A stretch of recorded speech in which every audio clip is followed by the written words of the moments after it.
एक गुरु और शिष्य जंगल से होते हुए अपने गांव जा रहे होते हैं। अंधेरा काफी हो चुका था।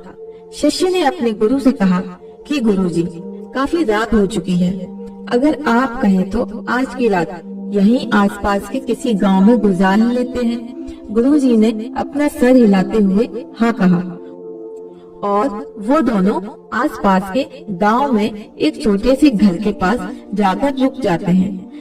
अब जैसे ही वहां गए तो गुरुजी के शिष्य ने दरवाजा ठकठकाया। उस घर से एक गरीब आदमी बाहर आया तो गुरुजी ने बोला, हम अपने गांव जा रहे थे, लेकिन काफी रात होने की वजह से हमने इसी गांव में रुकने का सोचा है। क्या हम आज रात आपके यहाँ रुक सकते हैं?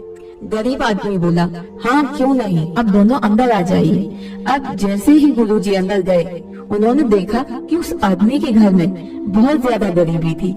गुरुजी ने उससे पूछा कि आप काम क्या करते हो? वह गरीब आदमी बोला कि मेरे पास बहुत सारी जमीन है। तो गुरुजी ने बोला, अगर तुम्हारे पास बहुत सारी जमीन है तो इस तरह से क्यों रह रहे हो?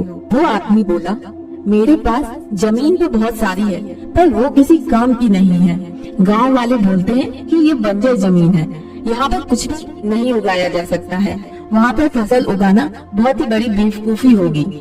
गुरुजी ने बोला कि तुम्हारा गुजारा कैसे चलता है फिर? उसने बोला कि मेरे पास एक भैंस है जिससे मेरा पूरा घर चलता है। ये सुनने के बाद गुरुजी सो जाते हैं और रात में जब सब लोग सो जाते हैं तब गुरुजी अपने शिष्य को उठाते हैं और उस गरीब आदमी की भैंस लेकर अपने गांव चले जाते हैं। शिष्य अपने गुरु से पूछता है कि गुरुजी, कहीं आप ये गलत तो नहीं कर रहे हैं? उस गरीब आदमी की रोजी रोटी इसी भैंस की वजह से चलती है। तो गुरुजी अपने शिष्य की तरफ देखते हैं और मुस्कुराते हुए आगे बढ़ जाते हैं। उस बात को तकरीबन 10 साल गुजर जाते हैं और जो गुरु का शिष्य था वह बहुत बड़ा गुरु बन चुका होता है। तो एक दिन उसे उस गरीब आदमी की याद आती है कि मेरे गुरु ने उस आदमी के साथ अच्छा नहीं किया था, मुझे एक बार चलकर देखना चाहिए कि वह आदमी अब किस परिस्थिति में है। वह शिष्य उस गांव की तरफ जाता है और वहां जैसे ही पहुंचता है तो वो देखता है कि जहाँ पर उस गरीब आदमी का झोपड़ा था, आज वहाँ पे एक बड़ा ही आलीशान महल बन चुका था और उस झोपड़ी के बाहर जो बंजर जमीन थी उस पर फल और फूलों के बगीचे थे। तभी उधर से उस घर का मालिक आता है। शिष्य उसे पहचान लेता है और उस आदमी को बोलता है कि तुमने मुझे पहचाना? मैं अपने गुरुजी के साथ यहाँ आया था और हम एक रात के लिए आपके यहाँ रुके भी थे।